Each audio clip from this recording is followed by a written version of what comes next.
হঠাৎ করে আমার পেজটা অনেকটা ডাউন হয়ে গেল। কেন জানি আগের মতো ভিডিওতে ভিউ আসতেছে না, লাইক কমেন্ট আসতেছে না। আগে আপনাদের কাছ থেকে যতটা সাপোর্ট পাইতাম, ইদানিং মনে হচ্ছে তার এক অংশ সাপোর্টও আমি আপনাদের কাছ থেকে পাচ্ছি না। কোনো ভিডিওতে রিচও হচ্ছে না আর ভিউও হচ্ছে না, একদমই সবকিছু লাল হয়ে আছে। রিচ, এঙ্গেজমেন্ট প্রত্যেকটা জিনিসই আমার লাল হয়ে আছে। আগের মতো কোনোভাবে আমার পেজটাকে গ্রো করতে পারতেছি না, যতই চেষ্টা করতেছি না কেন কোনোভাবেই কেন জানি কাজ হচ্ছে না। তো কষ্ট করে ভিডিও করার পরেও যদি ভিডিওতে ভিউ না আসে, রিচ এঙ্গেজমেন্ট না বাড়ে আর আপনাদের ভালোবাসা যদি না পাই, তাহলে হয়তো আমার সামনে যাওয়া কোনোভাবেই পসিবল না। আপনাদের কাছ থেকে একটু ভালোবাসা পাওয়ার জন্যই আমি মূলত ভিডিওগুলো মেক করি। তবে একটা ভিডিও মেক করা যে কতটা কষ্ট আমরা যারা আছি তারাই মূলত বলতে পারি। আর সে জায়গায় যখন কোনো ভিডিওতে ভিউ আসে না, একদমই ডাউন হয়ে থাকে, তখন একদমই মন মানসিকতা ভালো লাগে না আর কাজ করতেও ইচ্ছা জাগে না। ভিডিওতে যদি একটু করেও ভিউ আসতো তবুও কিন্তু মনটা ভালো লাগতো। ইদানিং কয়েক মাস থেকে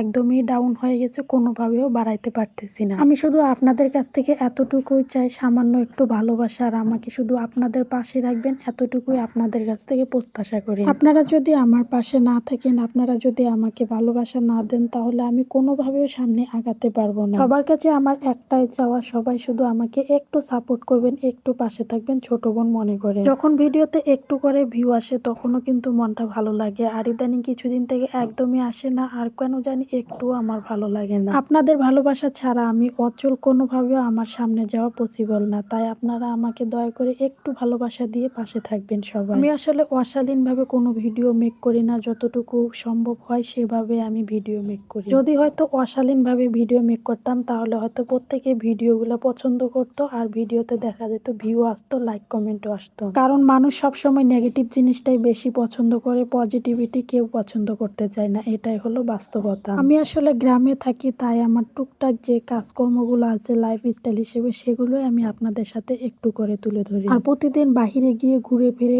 ভিডিও মেক করা আমার পক্ষে একদমই সম্ভব না, এজন্য আমি বাড়িতে নিত্য যে কাজগুলো করি সেগুলোর মাধ্যমে আপনাদের সাথে একটু করে তুলে ধরি। কথাগুলো কিন্তু আপনাদের সাথে আমি বলতাম না, তবুও মনের মধ্যে কষ্ট নিয়ে আপনাদের সাথে সবকিছুই শেয়ার করলাম, যেহেতু ভিডিওতে আমার একদমই ভিউ হইতেছে না তার জন্য। এখন যদি আপনারা আমাকে একটু সাপোর্ট না করেন আর একটু ভালোবাসা না দেন, তাহলে হয়তো এই প্ল্যাটফর্ম থেকে আমাকে বিদায় নিতে হবে, তাছাড়া আর কোনো রাস্তা নেই আমার। আপনাদের কাছ থেকে সামান্য একটু ভালোবাসা পাওয়ার জন্যই আমি মূলত কষ্ট করে ভিডিওগুলো মেক করি, আর একটা ভিডিও মেক করার পিছনে অনেকটা সময় আমাকে ওয়েস্ট করতে হয়। সবার কাছে আমি একটা রিকোয়েস্ট করব যে আমাকে ছোট্ট বোন মনে করে আপনারা একটু পাশে থাকবেন, একটু ভালোবাসা দিয়ে সামনে এগিয়ে যাওয়ার ব্যবস্থা করে দিবেন। আপনাদের কাছে শুধু আমার এতটুকুই চাওয়া, আর কোনো কিছু আপনাদের কাছ থেকে আমি চাই না। অনেকটা কষ্ট নিয়ে আপনাদের সাথে কথাগুলো শেয়ার করলাম, আশা করি আপনারা সবাই আমার একটু পাশে থাকবেন। তো যাই হোক, আজকের মতো এখানে বিদায় নিচ্ছি, দেখা হচ্ছে আপনাদের সাথে নতুন কোনো ভিডিওতে। আল্লাহ হাফেজ।